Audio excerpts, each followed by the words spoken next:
മഹാരാഷ്ട്ര കോൺഗ്രസ് നേതാവ് പവൻ രാജെ നിംബാൽക്കറുടെ കൊലപാതക കേസിൽ എല്ലാ പ്രതികളെയും മുംബൈയിലെ പ്രത്യേക കോടതി കുറ്റവിമുക്തരാക്കി. 20 വർഷങ്ങൾക്ക് ശേഷമാണ് മുംബൈയിലെ പ്രത്യേക CBI കോടതി വിധി പറഞ്ഞത്.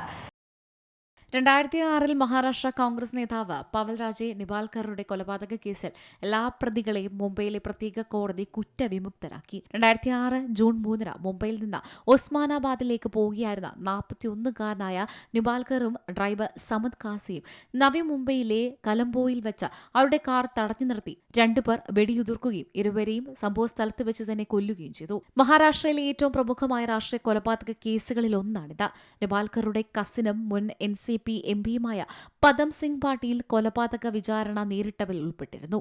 മുൻ സംസ്ഥാന ആഭ്യന്തരമന്ത്രി, മഹാരാഷ്ട്ര ഉപമുഖ്യമന്ത്രി സുനേത്ര പവാറിന്റെ രണ്ടാനച്ഛനായ പട്ടീലിനെ കൂടാതെ ലാത്തൂരിലെ വ്യവസായി സതീഷ് മണ്ടാഡെ, വിരമിച്ച സംസ്ഥാന എക്സൈസ് ഇൻസ്പെക്ടറായ മോഹൻ ശുക്ല, പരസ്മൽ ജെയിൻ, മുൻ excise inspector Shashikant Kulkarni, BSP പ്രവർത്തകനായ കൈലാഷ് യാദവ്, വെടിവെച്ചതായി ആരോപിക്കപ്പെടുന്ന ദിനേശ് തിവാരി, പിൻറു സിംഗ്, ചോടെപാണ്ഡെ എന്നിവരും കേസിൽ പ്രതികളാണ്.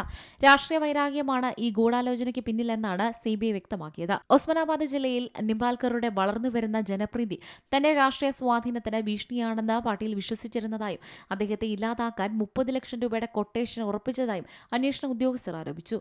നവി മുംബൈ പോലീസിന്റെ പ്രാഥമിക അന്വേഷണത്തിൽ അതൃപ്തി പ്രകടിപ്പിച്ച നിംബാൽക്കറുടെ കുടുംബം സ്വതന്ത്ര അന്വേഷണം ആവശ്യപ്പെട്ട് മുംബൈ ഹൈക്കോടതിയെ സമീപിക്കുകയായിരുന്നു. കോടതിയുടെ ഇടപെടലിനെ തുടർന്ന് അന്വേഷണം സെൻട്രൽ ബ്യൂറോ ഓഫ് ഇൻവെസ്റ്റിഗേഷൻ കൈമാറിയത്. കേസിൽ വിധി വരാൻ 20 വർഷത്തിലേറെ എടുത്തു. 2011 ജൂലൈയിൽ വിചാരണ ആരംഭിച്ചു. അഴിമതി വിരുദ്ധ പ്രവർത്തകൻ അണ്ണാ ഹസാരെ ഉൾപ്പെടെ 128 സാക്ഷികളെ പ്രത്യേക കോടതി വിസ്തരിച്ചു. അഡീഷണൽ സെഷൻസ് ജഡ്ജി സത്യനാരായണൻ നവന്തർ അധ്യക്ഷനായ പ്രത്യേക CBI കോടതിയിലാണ് വിചാരണ നടന്നത്. നടപടിക്രമങ്ങൾ, വിപുലമായ ഡോക്യുമെന്ററി തെളിവുകൾ, സാക്ഷിമൊഴികൾ, വർഷങ്ങളോളം നീണ്ടുനിന്ന വാദങ്ങൾ എന്നിവ ഉൾപ്പെട്ടിരുന്നു. കഴിഞ്ഞ മാസം വിധി പറയുമെന്ന് കോടതി ആദ്യം പ്രതീക്ഷിച്ചിരുന്നുവെങ്കിലും ജൂൺ 16 മാറ്റിവെക്കുകയായിരുന്നു. എന്നിരുന്നാലും അന്ന് വിധി പൂർത്തിയാക്കാൻ 2-3 ദിവസം കൂടി എടുക്കുമെന്ന് ജഡ്ജി പറഞ്ഞിരുന്നു. ഇതേ തുടർന്നാണ് ജൂൺ 20 മാറ്റിവെച്ചത്. News desk Malayalam news.